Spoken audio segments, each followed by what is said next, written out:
نہ حدیث میں ہے، نہ خلفائے راشدین کے اقوال میں ہے، نہ ان کے اعمال میں ملتا ہے کہ جب حدیث لکھنا ہے تو حدیث سے پہلے غسل بھی کرنا ہے، حدیث سے پہلے آپ کو دو رکعت نماز بھی پڑھنا ہے۔ امام بخاری نے اتنا بڑا عمل کیوں کر کے دکھا دیا؟ آپ مجھے یہ تو بتاؤ کہ امام بخاری کی روح سے اگر آپ سوال کریں گے تو عالم تصور میں آپ کو جواب ملے گا۔ اس لیے یہ کام کیا تھا کہ پیغمبر اسلام کی روح سے مجھے فیض حاصل ہو جائے، پیغمبر اسلام کا فیض جو ہے مدینہ منورہ سے ڈائریکٹ جاری ہو جائے۔ قرآن کی ایسی کوئی آیت نہیں ہے، آپ لوگ کہتے ہیں کہ یہ کام بدعت کر رہے ہیں، یہ صحیح نہیں ہے، یہ جائز نہیں ہے، یہ ناجائز و حرام ہے۔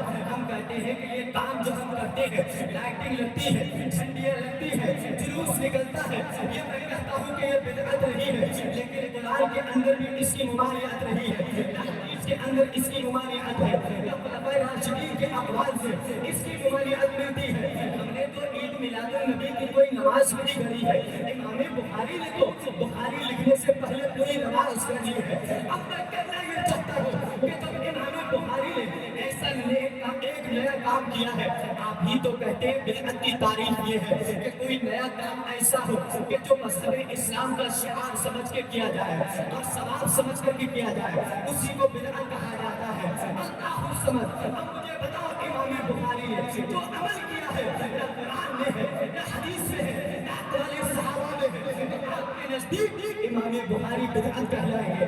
انہوں نے جو کتاب لکھی وہ بھی بدعتی ہوگی، اب جو اسے پڑھے گا وہ بھی بدعتی ہو جائے گا۔ اب آپ کو کہنا پڑے گا کہ پوری دنیا کے اندر جتنے بھی مدارس چلا کرتے ہیں، چاہے وہ کسی بھی مکتبے سے تعلق رکھتا ہو، اس مدرسے کے اندر بخاری شریف پڑھائی جاتی ہے۔ یہ لوگ جو ہے امام بخاری کی یہ فضیلت بھی بیان کرتے ہیں، لیکن آج تک امام بخاری پر کسی نے کوئی فتویٰ نہیں لگایا ہے کہ نیک عمل کیا ہے۔ لیکن میں آپ کو بتانا یہ چاہتا ہوں کہ دشمنی کی نبی کی بنیاد پر چاہے کسی انداز میں کوئی بھی عمل کر لے، لیکن ان کا یہ عمل کوئی بھی اہل سنت کا کوئی اس کو قبول ہرگز نہیں کر سکتا۔ حضرات اطمینان و سکون کے ساتھ اپنی جگہ لے لیں۔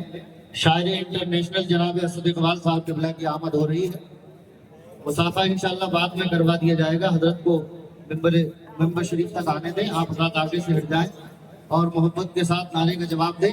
نعرہ تکبیر، نعرہ رسالت، مسلک اعلیٰ حضرت علماء اہل سنت جناب اسد اقبال صاحب قبلہ کلکتوی، جناب اسد اقبال صاحب قبلہ کلکتوی، علماء اہل سنت مسلک اعلیٰ حضرت جناب اسد اقبال صاحب قبلہ، جناب اسد اقبال صاحب قبلہ، نعرہ تکبیر، نعرہ رسالت۔ آپ سب فوراً اپنی جگہ لے لیں، فوراً بالکل مسافہ کرنے کی کوشش نہ کریں، انشاءاللہ بعد میں سب کا نام لے جائے گا۔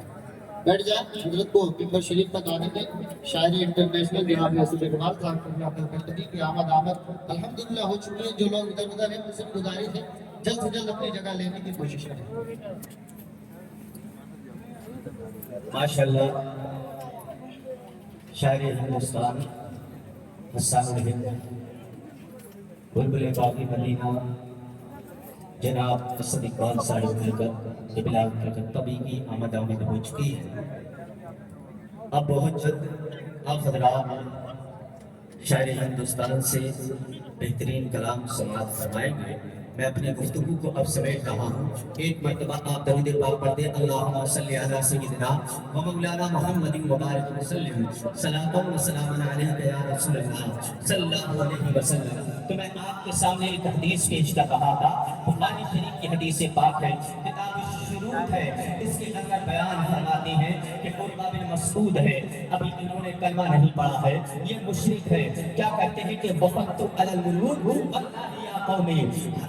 عروہ بن مسعود کہتے ہیں میں پیغمبر اسلام کی بارگاہ میں گیا تھا، لیکن وہاں سے جب میں واپس آیا ہوں پیغمبر اسلام حدیبیہ کے اندر موجود تھے، وہاں پر صحابہ کرام آپ کے ارد گرد بیٹھے ہوئے تھے۔ عروہ بن مسعود کہتے ہیں واللہ یا قومی لقد وفدت علی الملوک، اے میری قوم میں بہت سارے بادشاہوں کے دربار میں گیا، وفدت علی قیصر و کسریٰ و نجاشی۔ وہ کہتے ہیں عروہ بن مسعود کہتے ہیں کہ میں قیصر کے بھی دربار میں گیا، میں کسرا کے بھی دربار میں گیا, میں نجاشی کے بھی دربار میں گیا, لیکن عروہ بن مسعود کیا کہتی ہے, واللہ ان رأیت ملکا یعظمہ اصحابہ. عروہ بن مسعود کہتے ہیں کہ اللہ کی قسم میں نے کسی کے بھی چاہنے والے کو, کسی کے بھی رعایا کو ایسی تعظیم کرتے ہوئے نہیں دیکھا کسی بادشاہ کی جیسی تعظیم اصحابہ محمد صلی اللہ علیہ وسلم. عروہ بن مسعود کہتے ہیں کہ جیسی تعظیم پیغمبر اسلام کے صحابہ آپ کی تعظیم کرتے ہیں. اللہ الصمد. عروہ بن مسعود مشرک ہے, اب یہ گئے ہیں حدیبیہ کے مقام پر, صحابہ کرام کے گرد بیٹھے ہوئے ہیں, ابھی تک انہوں نے کلمہ نہیں پڑھا ہے. جب صحابہ کے عمل کو دیکھا ہے, صحابہ کی محبت کو دیکھا ہے, تو عروہ بن مسعود جب آئے ہیں واپس قریش کے قافلے کے اندر پہنچے ہیں, تو قریش نے کہا کہ میں نے ایسے صحابہ کسی کے نہیں دیکھے ہیں, ایسے چاہنے والے کسی کے نہیں دیکھے ہیں. رب کعبہ کی قسم جب عروہ بن مسعود نے یہ جملے کہے ہیں تو قریش یہ کہنے لگے کہ کہیں ایسا تو نہیں ہے کہ پتوں پہ سونے والے اور پتھر کا سہارا لگانے والوں کو دل دے بیٹھا ہے. اس کا دل جو ہے سونے کی کرسی پہ نہیں نکلا, چاندی کے تخت پر نہیں نکلا, لیکن پتوں پہ سونے والوں کو کیا یہ دل تو نہیں دے آیا ہے. اللہ الصمد. عروہ بن مسعود نے کہا میری گفتگو کو ذرا آگے تو سماعت کرنا. عروہ بن مسعود نے کہا واللہ ان من نبت رخامة الا وقعت في كف رجل منهم.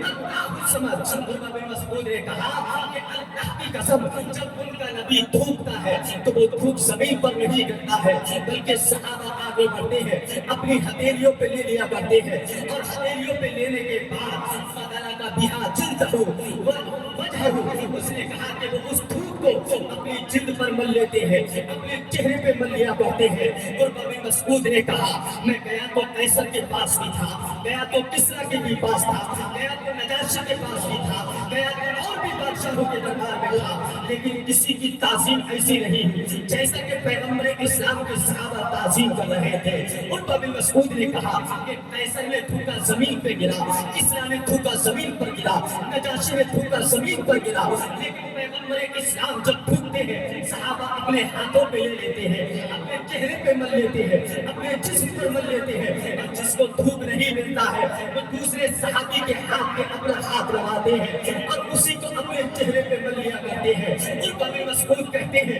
کہ جو بھی صحابی اپنے ہاتھ پر پیغمبر اسلام کے تھوک کو لیتا ہے وہ صحابی اپنے ہاتھ کو دھلتا نہیں ہے, نہ صاف کرتا ہے کپڑے سے, نہ مٹی سے صاف کرتا ہے. اپنے کعبہ کی قسم عروہ بن مسعود نے کہا کہ صحابہ کرام ان کے لعاب تہی کو جو ہے اپنے چہرے پہ مل لیا کرتے ہیں. عروہ بن مسعود کہنا چاہ رہے تھے کہ جس کے لعاب کا جواب نہیں ہے اس کی ذات کا جواب کیسے ہو سکتا ہے.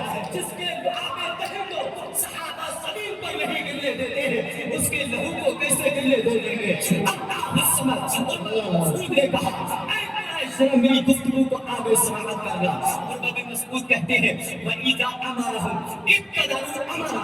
عروہ بن مسعود نے کہا کہ جب وہ کسی ایک کو آواز دیتے ہیں سارے حاضر ہو جاتے ہیں. میں کہتا ہوں کہ اے عقل کے اندھے, تو جس ذات کو اپنی طرح پسند کرتا ہے, جس کو اپنا بڑا بھائی کہتا ہے, تیرے کہنے پہ تو تیری بیوی بھی نہیں آتی ہے, تیرا بھائی بھی نہیں آتا ہے, تیرے بچے بھی نہیں آتے ہیں, تیرا پڑوسی نہیں آتا ہے, لیکن پیغمبر اسلام کی شان یہ ہے آواز دیتے ہیں ایک کو حاضر سارے ہو جایا کرتے ہیں. آپ کہیں گے اس کی دلیل کیا ہے, تو میں یہ دلیل دے دیتا ہوں. میرے آقا مسجد نبوی شریف میں خطبہ ارشاد فرما رہے ہیں, ایک شخص کھڑا ہوا ہے, آقا نے ارشاد فرمایا بیٹھ جاؤ, وہ شخص بیٹھ گیا, لیکن جہاں جہاں آواز پہنچی ہے حضرت انس باہر تھے وہ وہیں پر بیٹھ گئے, مقصد باہر تھے وہ وہیں پر بیٹھ گئے ہیں, اور زید بن حارثہ وہ بھی باہر تھے وہ بھی وہیں بیٹھ گئے ہیں. جب میرے آقا نے نماز پڑھا لی, آقا نے نماز کے بعد کہا انس کہاں ہے, کہا کہ وہ باہر ہے, کہا مقصد کہاں ہے, کہا وہ باہر ہے, کہا کہ زید کہاں ہے, کہا کہ وہ باہر ہے. آقا نے ارشاد فرمایا بلا کر کے لاؤ. جب انہیں بلایا گیا کہا کہ آپ کہاں تھے, کہا کہ یا رسول اللہ باہر تھے, کہا کیوں, کہا کہ آپ نے کہا تھا بیٹھ جاؤ تو ہم وہیں بیٹھ گئے تھے. آقا نے ارشاد فرمایا میں نے تم سے نہیں کہا تھا, ایک شخص سے کہا تھا. ان تمام صحابہ نے کہا یا رسول اللہ آپ نے کسی کا نام نہیں لیا تھا, آپ کی آواز آئی ہم بیٹھ گئے. ہم نے تو نہ تنے پہ غور کیا, نہ دریا دیکھا, بس جہاں گئی جھلک دیکھی. اب دیکھیے میں اب گفتگو آخر کر رہا ہوں. عروہ بن مسعود نے کہا اذا تودع كادوا يقتتلون على وضوء، جب وہ وضو کرتے ہیں تو وضو کا مستعمل پانی لینے کے لیے صحابہ دوڑ پڑتے ہیں، ایک دوسرے کے اوپر کود پڑتے ہیں. ایسا لگتا ہے کہ کہیں قتل و قتال نہ ہو جائے. اللہ سمجھ. پھر عروہ بن مسعود کہتے ہیں اذا تکلم خفضوا اصواتهم عندها، کہتے ہیں کہ جب وہ بات کرتے ہیں، جب آقا کریم کوئی جملہ ارشاد فرماتے تھے تو سارے صحابہ اپنے آپ کو خاموش کر لیا کرتے تھے، اپنے آپ کو چپ کر لیا کرتے تھے. یہ میرے آقا کی شان ہے. پھر عروہ بن مسعود نے کہا ما یحدون الیہ النظر تعظیم اللہ، کہتے ہیں کہ ان کی شان تو یہ ہے کہ جب ان کے صحابہ دیکھتے بھی ہیں تو اپنی نظروں کو چلا چلا کر کے دیکھتے ہیں، اس لیے کہ کسی کے اندر یہ جرأت نہیں تھی کہ میرے آقا کو آنکھیں بھر کے دیکھ سکے. رب کعبہ کی قسم، اس حدیث سے آپ کو یہ پیغام دینا چاہتا ہوں کہ آج زمانے والے کہتے ہیں کہ اگر نبی کی تعظیم ہی کرنا ہے، اگر جشن ہی منانا ہے تو نماز پڑھ لینا چاہیے، قنوت پڑھ لینا چاہیے، داڑھی رکھ لینا چاہیے، امامہ رکھ لینا چاہیے. یہ آخری پیغام ہے، اس کو دل کی تختی پر نوٹ کر لینا. میں نے آپ کو حوالہ دے دیا ہے. اب مجھے یہ تو بتاؤ حدیبیہ میں بیٹھے ہوئے صحابہ کیا وہ نمازی نہیں تھے؟ کیا وہ حاجی نہیں تھے؟ کیا ان کی داڑیاں نہیں تھی؟ کیا سر امامہ نہیں تھا؟ ایمان مفصل پر بھی ایمان رکھتے تھے، ایمان مجمل پر بھی ایمان رکھتے تھے، ترجمہ بھی پڑھتے تھے. آقا کریم کی نمونہ زندگی جو تھی اس پر بھی عمل کیا کرتے تھے، غریبوں کی مدد بھی کیا کرتے تھے. لیکن عروہ بن مسعود آیا، آپ نے تمام صحابہ نے کھڑے ہو کر کے نماز نہیں پڑھی، بلکہ انہوں نے کیا کہا کہ جس طرح کا دشمن نبی ہو اس پر حملہ بھی ویسا ہی ہونا چاہیے. اگر صحابہ چاہتے تو کھڑے ہو کر کے نماز پڑھ لیتے، کھڑے ہو کر کے کلمہ ترجمہ پڑھ لیتے، صحابہ بیٹھ کر کے گٹ بنا کر کے آقا کریم پر صلاۃ سلام پڑھنے لگتے. لیکن صحابہ نے یہ عمل نہیں کیا. آج لوگ کہتے ہیں نا کہ جلوس نکالنے کی کیا ضرورت ہے، یہ جھنڈیاں لگانے کی کیا ضرورت ہے،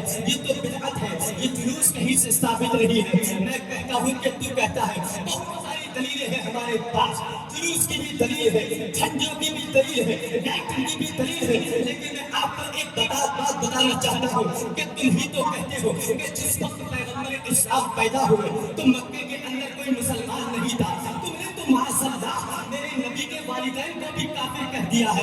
جب وہاں پر تمہارے نزدیک کوئی مسلمان ہی نہیں تھا تو جشن کون مناتا؟ اب میں آپ کو بتانا چاہتا ہوں کہ جشن کی بہت ساری دلیلیں ہیں، لیکن میں تمہارے قول کے مطابق تمہیں بتانا یہ چاہتا ہوں کہ جب وہاں پر کوئی مومن نہیں تھا تو جشن کون مناتا؟ آپ کو جشن دیکھنا ہے تمہاری آنکھوں کے مطابق، تمہاری مرضی کے مطابق. آپ کو دلیل دے دیتا ہوں. جب میرے مکہ سے مدینہ ہجرت کر کے گئے ہیں، جب آقا مدینہ پہنچے ہیں تو کیا کہتے ہیں؟ سعید الرجال والنساء فوق البیوت وتفرق الغلمان والخدم فی الطرق ینادون یا رسول اللہ یا محمد.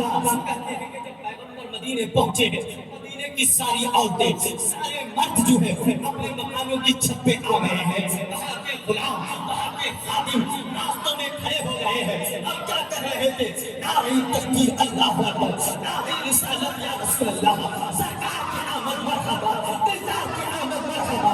رب کعبہ کی قسم، یہ تو میں نے آپ کو مدینے کی دلیل عطا فرمائی ہے، لیکن میں اپنی بات مکمل کرنے لگا ہوں اس لیے کہ وقت کافی ہو رہا ہے. عروہ بن مسعود نے کہا کہ میں وہاں پر دیکھ کر کے آیا ہوں کہ جن کا آپ نہیں گرنے دیتے ہیں ان کے صحابہ، ان کا خون کیسے گرنے دیں گے. اب یہاں پر ایک شخص نے جس کو محمد بن صالح کہا جاتا ہے، یہ نجدیوں کا مجدد کہلاتا ہے، اس کو نجدیوں کا مجدد کہا جاتا ہے، اپنے آپ کو بہت بڑا ماہر مانا کرتا تھا. یہ اس نے اس حدیث پر تبصرہ کرتے ہوئے ایک بات لکھی ہے. پوری حدیث میں سے کسی بھی لفظ پر اس نے تبصرہ نہیں کیا، لیکن ایک بات ضرور لکھ کر کے چلا گیا جو کہ ہمارے لیے بڑی غنیمت یہاں پر ہم سمجھتے ہیں. وہ کہتا ہے کہ صحابہ کرام نے جو یہاں پر آقا کریم کے لعاب کو اپنے چہرے پر ملا تھا، اپنے جسم پر ملا تھا، تو وہ دشمن نبی کے دل کو جلانے کے لیے ملا تھا. تو یہاں سے پتہ یہ چل گیا کہ دشمن نبی کے دل کو جلانے کے لیے، گویا کہ دشمن نبی کا دل جلانے کے لیے یہ سنت صحابہ بن گئی ہے. اب ہمیں دیکھنا یہ ہے کہ صحابہ نے تو نبی کے دشمن کا دل جلا جلانے کے لیے آپ نے لعاب دہن کو اپنے چہرے پہ مل لیا، اپنے جسم پر مل لیا، لیکن یہ کھانے سے ہم خالی ہیں، اس لیے کہ نبی کا لعاب ہمارے پاس نہیں ہے۔ اب ہمیں کیا کرنا ہے؟ دشمن نبی تو آج بھی موجود ہے، تو ہمیں کیا کرنا پڑے گا؟ رب کعبہ کی قسم آپ کو کیا کرنا پڑے گا کہ جب تک ماہ ربیع النور کی آمد ہو جائے اپنے گھروں پہ جھنڈا لگا دینا، اپنی دیواروں پہ لائٹنگ کر دینا، جلوس جب نکلے جلوس میں شامل ہو جانا، دشمن نبی کا دل چلے گا۔ اور جب دشمن نبی کا دل چلتا ہے تو آپ کو کہنا کیا ہے؟ آپ اپنا قرآن اٹھاتی ہے، نبی ارشاد فرماتا ہے وَلَا يَطَئُونَ موضعا يغيظ الكفار ولا ينالون من عدو نيلا الا كتب لهم به عمل صالح۔ اللہ کہتا ہے کہ جب تم دشمن نبی کے دل کو جلانے کے لیے جہاں بھی قدم رکھتے ہو اور دشمن نبی کو غصہ آتا ہے تو اللہ یہ نہیں دیکھتا کہ یہ کام جائز ہے یا مستحب ہے یا فرض ہے یا واجب، بلکہ اللہ تعالیٰ تمہارے اس عمل کو عمل صالح لکھا کرتا ہے۔ اب آپ کو پتہ نہیں ہوگا کہ جب جلوس محمدی نکلتا ہے، جلوس محمدی نکلا کرتا ہے تو دشمن نبی کا دل چلتا ہے، لائٹیں لگتی ہے، دشمن نبی کا دل چلتا ہے، جھنڈا لگتا ہے، دشمن نبی کا دل چلتا ہے۔ تو ہمیں پتہ چل گیا کہ دشمن نبی کا دل جلانا یہ سنت صحابہ ہے۔ اور آخر میں یہ نعرہ لگا دو کہ دشمن احمد میں شدت دیجیے، ملحدوں سے کیا مربت دیجیے، اور خیز میں جل جائے بے دینوں کے دل، یا رسول اللہ کی تسلیت دیجیے، اور حشر تک ڈالیں گے ہم پیدائش مولا کی دھوپ، مصر پارس وقت میں بلعے گراتے جائیں گے، اور خاک ہو جائے عدو جل کر مگر ہم تو رضا، دم میں جب تک دم ہے زندہ انداز سناتے جائیں گے۔ استغفر اللہ ربی من کل ذنب واتوب الیہ، آخر دعوانا الحمدللہ رب العالمین۔